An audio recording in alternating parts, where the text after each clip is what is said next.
እንዳለመገመት ያሳንሱ፣ አንተ ግን አትነስ። አይረዱ፣ አንተ ግን ራስህን ያውሩብህ። ያንተን ትክክለኛ ግን ከአፋቸው አትግዛ። የኖረብህን የምታውቅ አንተ፣ የጠራህን የምታውቅ አንተ። በጣም አደገኛ የኢጎ የሚባለው ነገር አለ አይደል? የእነሱ ማግኘት ሳይሆን የእናንተ ማጣት የሚያሳስባቸው ሊከቷችሁ፣ ቦክስ ውስጥ ሊከቷችሁ። እሱ ነው እኮ እንደዚህ ያደረገኝ፣ ማልጠቅም ሆኜ፣ ጭንጋፍ ሆኜ፣ ከሁሉ የማንስ ሆኜ። እሱ ግን በታናሹ ላይ ይህን ብርሃን አደረገ። ምን አድርጌለት እንደሆነ አላውቅም። ታናሽ ነኝ፣ በሰው ዓይን ማልገባ ነኝ፣ ግን በራል። ይሄ ብርሃን ነው ታሪኬ። ይሄ የበራልኝ እውነት ነው ነገሬ ነው ቀይ። ዋጋችንን ለማሳነስ ብዙ ነገሮች እንደሚደባደቡ ታውቃላችሁ። ላያችን ላይ ፌል ያደረገ ስራ፣ ዙሪያዎቻችን የሆነ አንድ ፌል ያደረገ ነገር፣ ሰዎች ስለኛ የሚሰጡን ቦታ እንደዛ ሲሰማን እንደገና ዙሪያችንን አይተን አላፈራሁም ብለን ስናስብ፣ በዚህ ላይ ደግሞ ሰይጣን እድሎች ባገኘ ቁጥር ማንጠቅም እንደሆን ምን መኖርሽ ምን ጥቅም አለው ሲሉን፣ አንዳንዴ ኮሚኒቲው ሊግባባብህ ይችላል። ልክህን ግን አያውቅም። እኔ ሰው አልተረዳኝ ወሰደኝ ወጋው። የት ነው የምትሄደው? አትሄድም። የምትሄድ ቀን አታስፈቅድም፣ ራሱ ይወስድሃል። የኖረብህን ልኩ ስታቅ አስፈላጊ ሰው እንደሆንክ ትረዳለህ አይደል? ድምፅ እሰማለሁ፣ መቃብራችሁን ከፍታለሁ የሚል ድምፅ። ምን ማለት ነው? የከደነንን ነገር እግዚአብሔር ከላያችን ያነሳዋል። ሁሉን የሚነካ መሆኑ ብቻ ሳይሆን ለምንኖርበት ኑሮ ለነፍሳችን ለውስጣችን በየቀኑ ከምንሆነው ከምናያቸው ከዙሪያዎቻችን እየተነሳን ከምንሰበካቸው ስብከቶች አልፈን ራስን እንደ አንድ ጠቃሚ ሰው መቁጠር። ይሄ ደግሞ የሆነው በእግዚአብሔር ምሕረት በክርስቶስ በኩል የተደረገልን የምሕረቱ መገለጫና ማሳያዎች በመሆን ምክንያት የተቀበልነው በረከት እንደሆነ ምን ያስጨንቃችሁ ይሆን? በምንሆናቸው ነገሮች ሁሉ ወዲያው ዋጋችንን ለማሳነስ ብዙ ነገሮች እንደሚደባደቡ ታውቃላችሁ። ላያችን ላይ ፌል ያደረገ ስራ፣ ዙሪያዎቻችን የሆነ አንድ ፌል ያደረገ ነገር ወይም እንዳለ ሲመስለን ሲሰማን፣ ሰዎች ስለኛ የሚሰጡን ቦታ እንደዛ ሲሰማን እንደገና ዙሪያችንን አይተን አላፈራሁም ብለን ስናስብ፣ በዚህ ላይ ደግሞ ሰይጣን እድሎች ባገኘ ቁጥር ማንጠቅም እንደሆን ምን መኖርሽ ምን ጥቅም አለው ሲሉን፣ በጣም የስጋ ዘመዶቻችን ወይም ደግሞ የቅርቡ ሰዎቻችን ምናልባት የሚቆርጡልን ገንዘብ ወይም የሚልኩልን አልፈው ተናግረው አትረቡም ሲሉ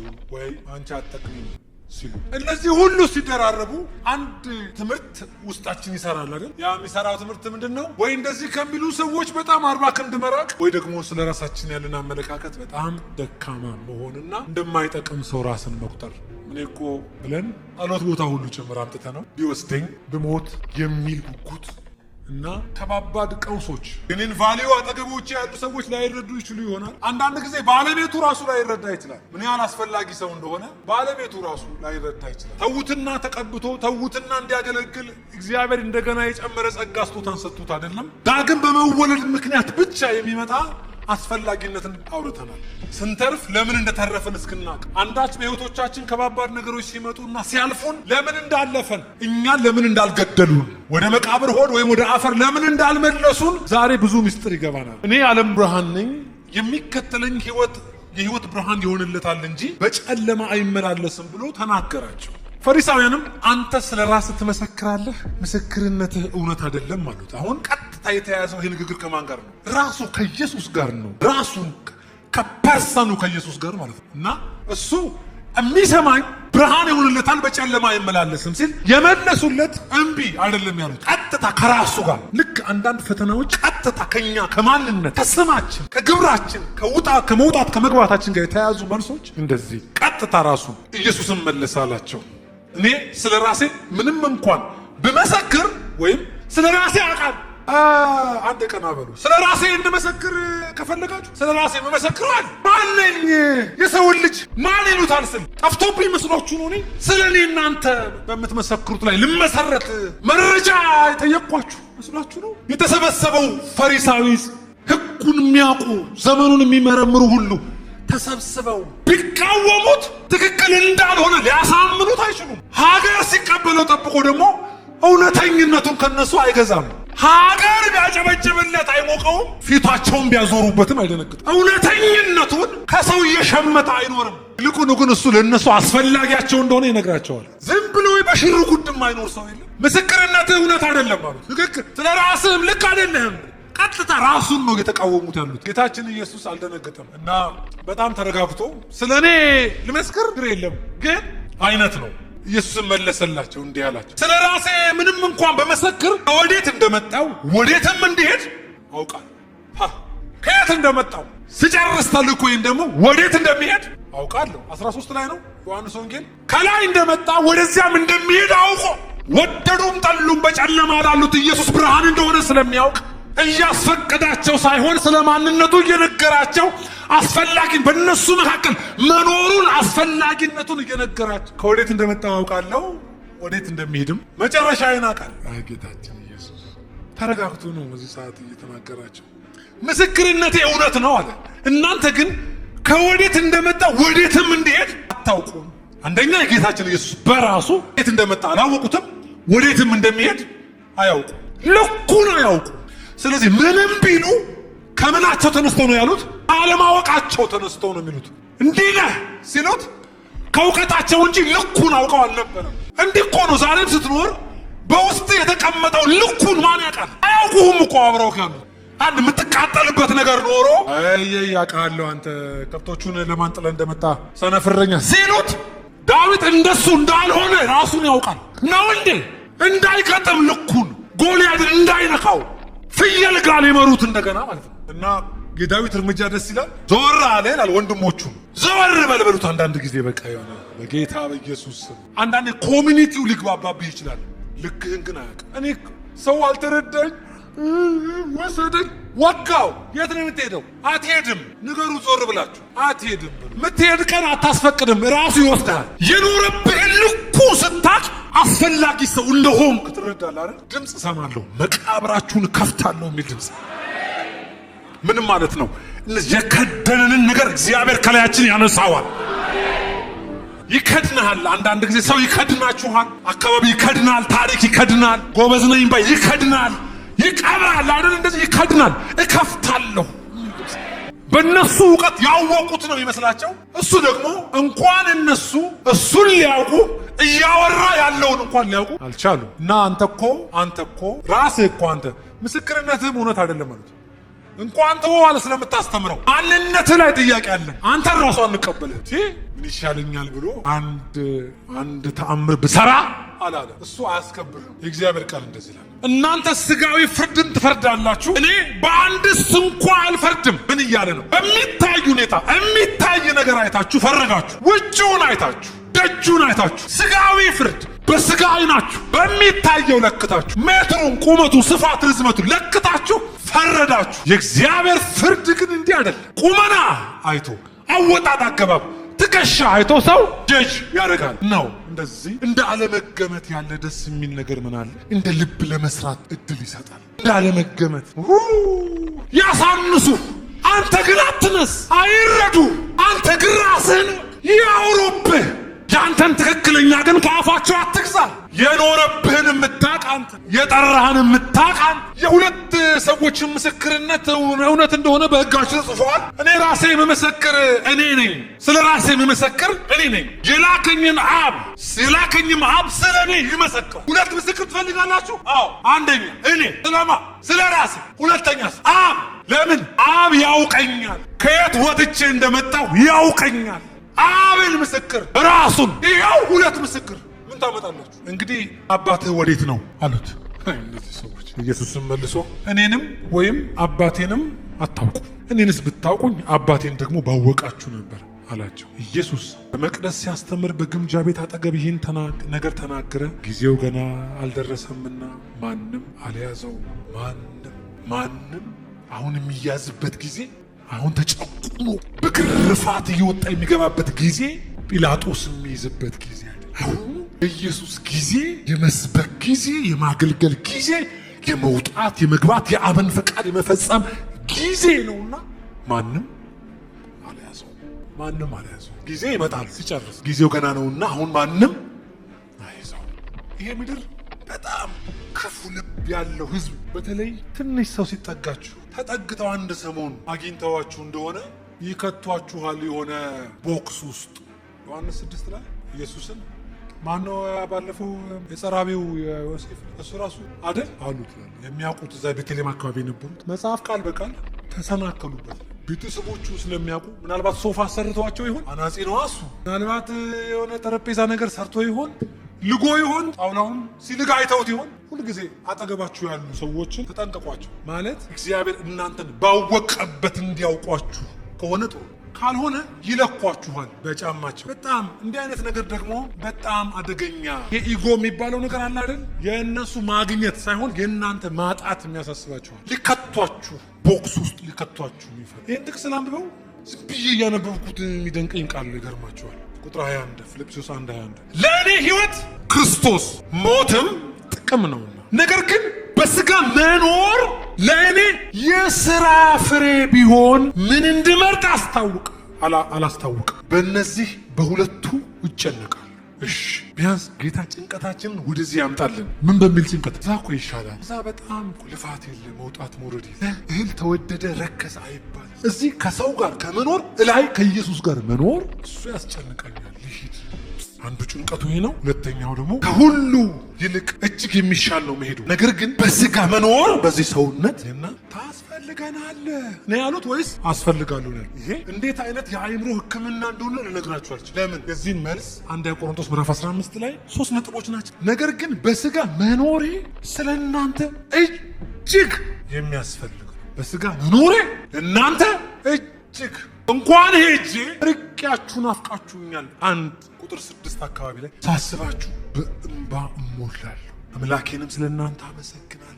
እንኳን ሄጄ ርቄያችሁ ይልና እጅግ አስፈልጋችኋል። ይህንን ሀሳብ ይዛችሁ ይሄ ሰው ምን ቢሆን ነው መኖሩን ሲወድ? ምክንያቱም ከዚህ ሀሳብ ጋር ተያይዞ ቁጥር 21 እና 25 አካባቢ ላይ ምናል? ይህን ተረድቼ በእናንተ ዘንድ እንደገና ስለመሆኔ በእኔ መመካታችሁ በክርስቶስ ኢየሱስ ይበዛ ዘንድ በእምነት ታድጉና ደስ ይላችሁ ዘንድ እንድኖር ከሁላችሁም ጋር እንድቆይ። እስቲ እንድቆይ በለው አንዴ። 3 ነው። እንድኖር፣ እንድቆይ፣ መኖሬ፣ እንድኖር በጣም ደስ ሲል እንዲኖር ከሁላችሁም ጋር ደግሞ እንድቆይ አውቄያለሁ የሚል ብርሃን እላዩ ላይ እንደመጣ እናገር። ምን ማለት ነው? በእነዚህ ሰሞን አልሄድኩም አለው እንደምቆይ ተረድቻለሁ እና በዚህ ሰውነቴ ውስጥ ነፍሴ እንደምትቆይ አውቄያለሁ። ሰይ ብሎ የጣልኩትን ዕቁብ ይወጣልኛል አላለም። መኖሩን የወደደው አንዳች ለኔ የሚለውን ለማግኘት ሳይሆን እግዚአብሔር በውስጡ ባኖረው ምክንያት ሌሎችን ለመጥቀም እድሜን ሲለምን መኖሩን ሲረዳ ስለ ሌሎች ጥቅም በጣም አስፈላጊ ነው። እንደኔ ቢሄድ ነው ሚሻ ብቆይ ግን እጠቅማለሁ። ዋው ምን አይነት እምነት! ዛሬውን ሳይሆን ነገውን ጭምር የሚመኝላቸው ስለ ራሱ ደግሞ ሲያስብ መኖሬ እጅግ ለእናንተ አስፈላጊ፣ በጣም በመኖራችን አስፈላጊ የሆን ነው እንድንቆይ እድሜ ሲቀጥል እግዚአብሔር ለምንድን ነው የምናስፈልገው እዚህ ምድር ላይ? ይህንን ትርጉም ዛሬ መልሳለሁ በእግዚአብሔር ቃል። ከዚህ የሰማችሁም ዳን፣ የሰማችሁም ተፈወሱ። በዚህ ልክ ራስን ማግኘት እንዴት ክብር ነው! ኮማ ውስጥ ገብተን ድንገት ስንነቃ ኑዛዜያችን ወይኔ ወንድሞቼ ነገር የወንጌሉ ነገር ካልኩ እንዴት አይነት ስኬት ነው!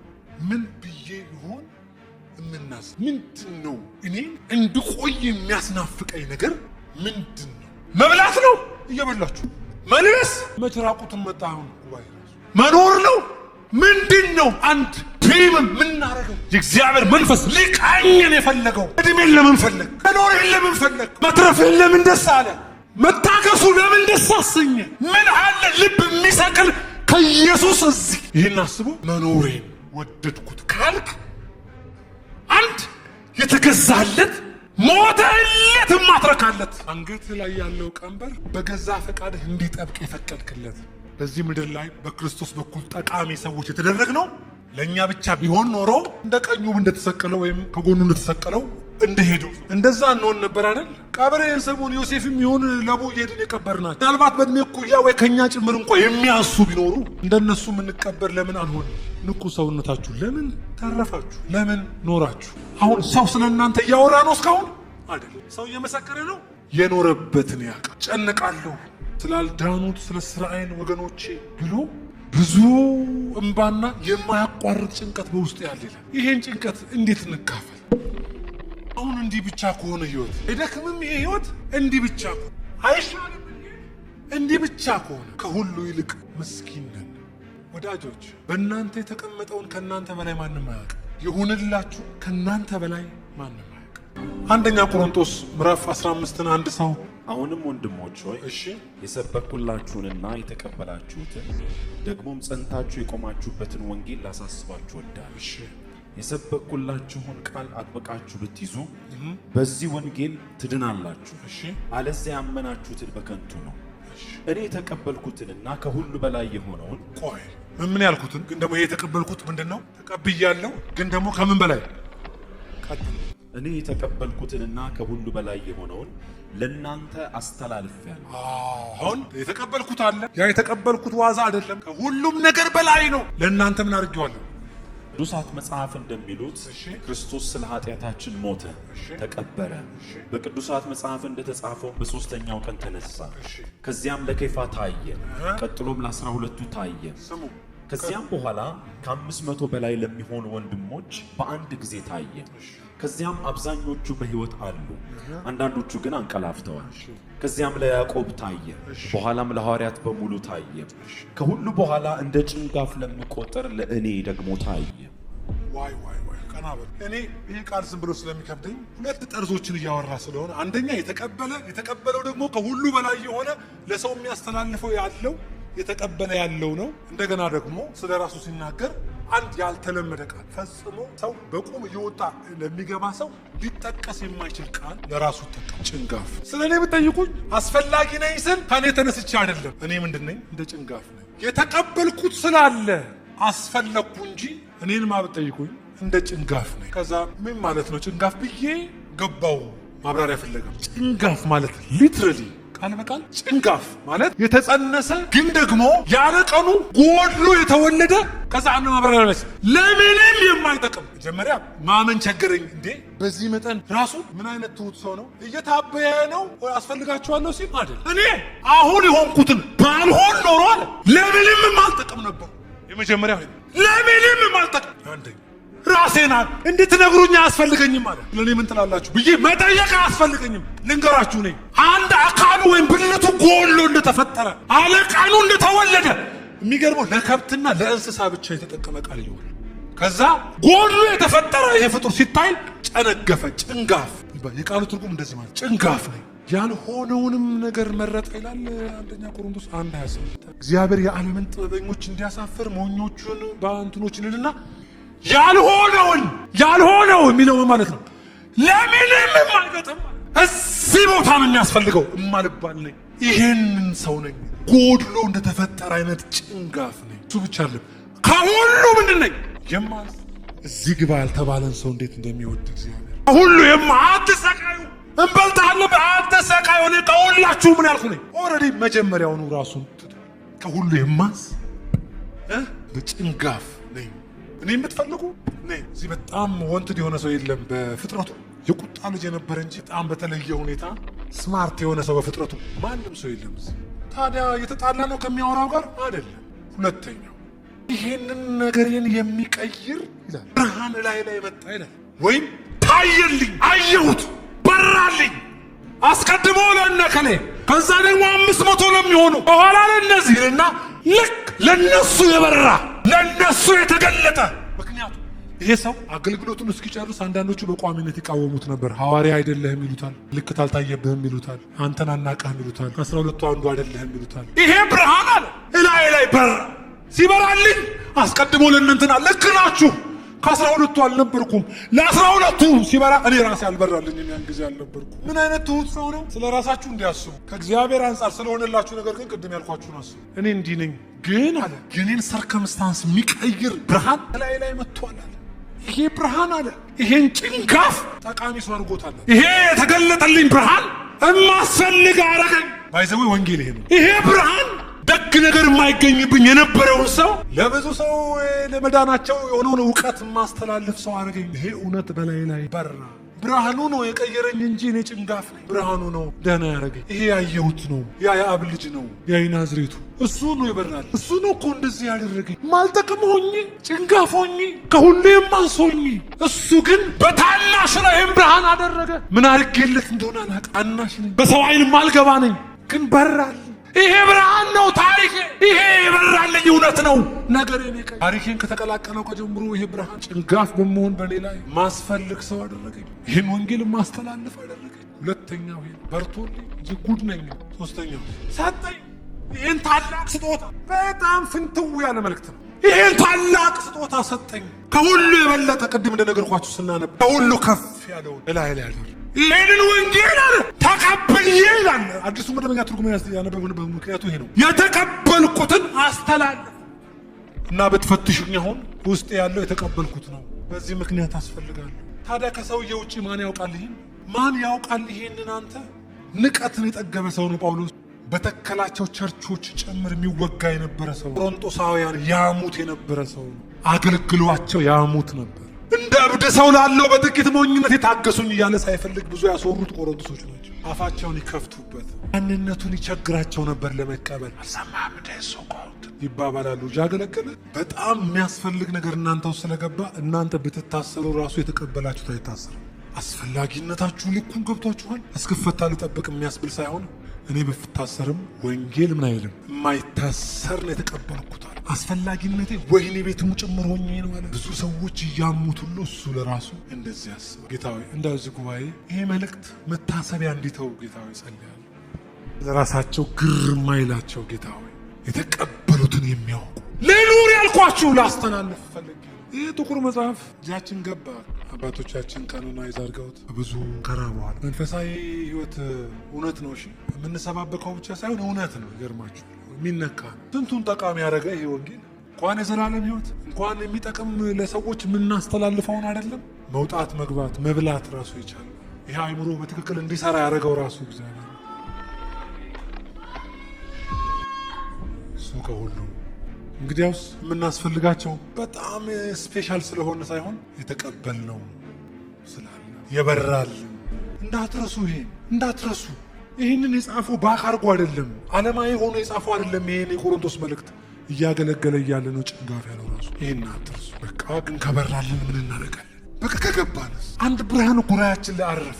እንዳንክደው እንዴት ይካዳል? ይኸውነት ነካና እናንተን ምናችሁን እንደነካችሁን ያላቅም፣ ግን እኔን የሆነ ቦታዬን ነክቶኛል። ነካን። ሪል ነው መነካት፣ ሪል ነው። ብርሃን አርፎብናል። አይናችን ተከፍቶ ምን ያድርጉ? ምን እንሁን? ሪል ነው ተነክተናል። ሪል ነው ተነክቻለሁ። በርቶልን። በዚህ ምክንያት ለኢትዮጵያ እዚህ መኖር እናስፈልጋል። በየቀበሌው መኖራችን በጣም አስፈላጊ፣ ሚኒባስ ውስጥ መሳፈራችን አስፈላጊ፣ ትሬን ውስጥ መሄዳችን መውጣት መግባታችን ሁሉ አስፈላጊ። እናንተ የዚች አጥቢያ አገልጋዮች ታስፈልጋላችሁ። ለዚች ታስፈልጋላችሁ፣ ለኳይ ታስፈልጋላችሁ፣ ለተቸገረ ሰው። ተርፈ ሰው የለም፣ በስህተት የተጠራ ሰው የለም፣ ተቀላቅሎ የወጣ ሰው አያስፈልግም። እግዚአብሔር ለበራለት ራሱን ለገለጠለት ሁሉ ሰው እግዚአብሔር ራሱ በሰው ዘንድ ምስክር ትቷልና ታስፈልጋላችሁ።